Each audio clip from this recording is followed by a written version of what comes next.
قراره حاضرشم برم گالری نقاشی. اینکه چه استایلی میخوام بزنم و گالری نقاشی چه سبکی هست و با من همراه باشین. آیتمای اصلی که واسه گالری انتخاب کردم این شلوار واید لگ با این کته که تو انتخاب کفشم موندم. بریم بپوشیم ببینیم که کدوم با اینا بهتر میشه. نه اونجا معلومه. خب من اینا رو با هم پوشیدم. جلوی کتم ساده است ولی پشت کتم ته داره. یه دونه کراپ سفید رو انتخاب کردم. حالا بریم رنگ شال، کیف و کفش و اکسسوری رو انتخاب کنیم.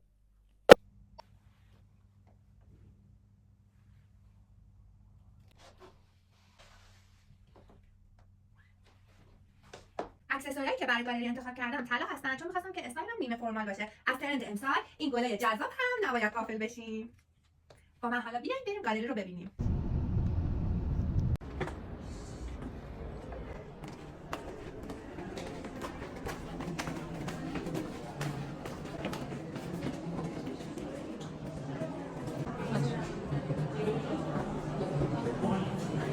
حالا با هم میریم گالری رو میبینیم و با خود خانم تناز عدلی که این نقاشی ها رو کشیده صحبت میکنم که ببینیم که سبک نقاشیاش به چه صورته. قراره کلی هیجان زده بشیم.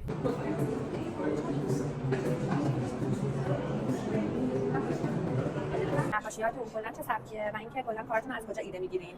من سبک نقاشیام سورئاله و اینکه حالا مفاهیمی که توی این نمایشگاه گذاشتم بهشته و کلا برام چون اصالتا مال شهرستان محلات پدرم، من خیلی از گل و گیاه همیشه مثلا تو نقاشیام استفاده کردم و خیلی دوست دارم و اینکه خانم‌ها و پرنده‌هام تو کارم المان بارزشونه. چهره خاصی از خانم‌ها ایده میگیرین؟ نه. مثلا چهره‌های خودتون یا بقیه؟ نه بقیه. چون تو یکی دو تا از کاراتون دیده بودم که یه چهره‌های از خودتون هم کشیده بودی. تو کارهای قدیمم آره، ولی الان نه، بیشتر از چهره‌های خانم‌های دیگه استفاده میشه.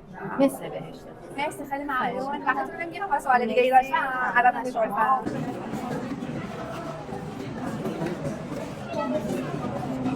بقیه جاهای بهشت رو ببینیم. جالبه تو نقاشی و انگار که چشم خداه که خدا داره کل دنیا رو میبینه. هر کسی میتونه از این نقاشی‌ها تعبیر خاص خودش رو داشته باشه. من پرسیدم نقاشی‌هاشون با اکریلیک کشیده شده. چقدر سخته ولی خب با لحظه اولی که این تابلو رو من دیدم احساس آرامش درونی یه خانم رو توی بهشت واقعا احساس کردم.